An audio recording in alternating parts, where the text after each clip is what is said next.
बिस्मिल्लाहिर्रहमानिर्रहीम। अस्सलाम वालेकुम व्यूअर्स। आज की शॉर्ट वीडियो में अभी जो रिसेंटली प्राइम मिनिस्टर साहब ने स्पीच की है उसमें कुछ रिलीफ मेजर्स अनाउंस किए हैं, उसका एनालिसिस आपके सामने रखेंगे। तो फर्स्ट ऑफ ऑल ये जो आईटी सेक्टर से रिलेटेड उन्होंने कुछ मेजर्स अनाउंस किए हैं, तो इसका इम्पैक्ट डिस्कस कर लेते हैं। तो इसमें सबसे पहले एक 100% टैक्स एग्जेम्पशन कंपनीज और फ्रीलांसर्स के लिए अनाउंस हुई है। उसके साथ साथ 100% फॉरेन एक्सचेंज एग्जेम्पशंस है आईटी कंपनीज और इंडिविजुअल्स दोनों के लिए। और उसके साथ साथ 100% exemption from capital gain tax है for investment in IT startups. तो ये जो दो तीन न्यूज़ मैंने आपको बताई, तो इसका जो मेजर बेनिफिशरी होंगे वो स्टार्टअप्स और फ्रीलांसर्स होंगे।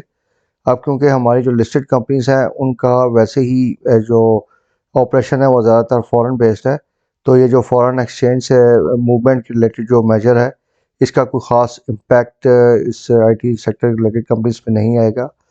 इसी तरह टैक्स एग्जाम्पशंस में मैं आपको बता दूं कि ये डबल टैक्सेशंस के लिए थोड़ा सा इनके लिए बेनिफिशियल हो सकता है, अदरवाइज इनके को इफेक्टिव टैक्स रेट में या ओवरऑल जो इनकी फॉरेन टैक्सेशन होती है उसमें इसको कोई ख़ास बेनिफिट हम नहीं देख रहे। तो ओवरऑल अगर हम आईटी सेक्टर के लिए देखें तो nothing exciting for the IT sector, और इसमें कोई इतनी बड़ी हम इसमें हम नहीं दे सकते कि इसके लिए कोई बहुत पॉजिटिविटी आएगी इससे आईटी सेक्टर में। तो बाकी ये जो मेजर्स अनाउंस हुए हैं कि जी ₹5 की इलेक्ट्रिसिटी कॉस्ट में इन्होंने रिडक्शन दी है, तो it is overall negative for the power sector. तो पावर सेक्टर्स में बाइंग से अवॉइड कीजिए। और उसके साथ साथ पेट्रोल प्राइसेस की जो रिडक्शन है, no doubt it is a good measure for general masses कि इसमें लोगों को इन्फ्लेशन कम होगी, रिलीफ मिलेगा। लेकिन फिजिकल साइड पे देखें तो ओवरऑल इसमें गवर्नमेंट का थोड़ा फिजिकल साइड पे इनका प्रेशर पड़ेगा, और करंट अकाउंट डेफिसिट तो वैसे ही हमारा बढ़ना है। तो ओवरऑल जो है थोड़ा सा मार्केट में एक पॉजिटिव सेंटीमेंट हम देख रहे हैं कि जो है आपकी इन्फ्लेशन साइड पे क्योंकि थोड़ी सी रिलीफ मिली है लोगों को, तो इसको देखते हुए एक पॉजिटिव सेंटीमेंट डेफिनेटली सुबह की मार्केट्स में जनरेट होगा। लेकिन उसमें आपने जो है ख़ास तौर पे पावर सेक्टर को थोड़ा अवॉइड करना है। आईटी सेक्टर जिस तरह एवीएन और आपका दूसरा ऑक्टोपस हो गया, इसमें थोड़ा बहुत आप बाइंग कर सकते हैं, लेकिन नथिंग एक्साइटिंग ज़्यादा इसमें आप एक्सपेक्ट ना कीजिए कि जी बड़ी इंक्रीजेज आ जाएंगी इनमें। और इसके साथ साथ ओजीडीसी और पीपीएल को अवॉइड कीजिए, क्योंकि अभी ये जो गवर्नमेंट ने मेजर अनाउंस किए हैं इससे सर्कुलर डेट बढ़ेगा, और सर्कुलर डेट बढ़ने से इनके रिसीवेबल्स बढ़ेंगे और इनकी जो है कैश स्टॉकअप होगी, और उससे इनकी प्रॉफिटेबिलिटी इफ़ेक्ट हो सकती है।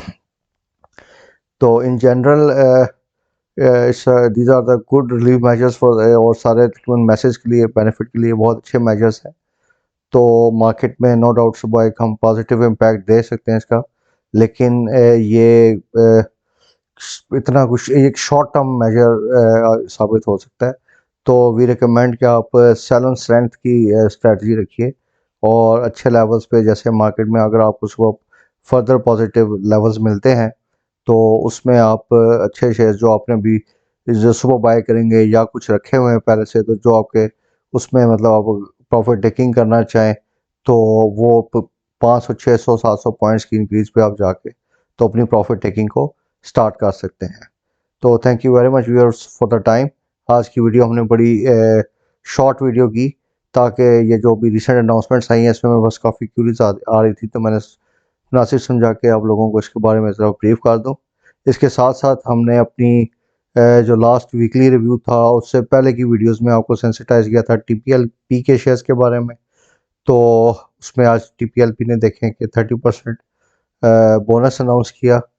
तो इसी तरह keep on watching our channel, और इसमें हम इंशाल्लाह आपके लिए एक क्वालिटी रिसर्च और एक अच्छा एनालिसिस आपके सामने आप कंपनीज का लाते रहेंगे, ताकि आप लोग हमारे जो एनालिसिस से मैक्सिमम बेनिफिट हासिल कर सकें और एक अच्छी कंपनीज में आप इन्वेस्टमेंट कर सकें।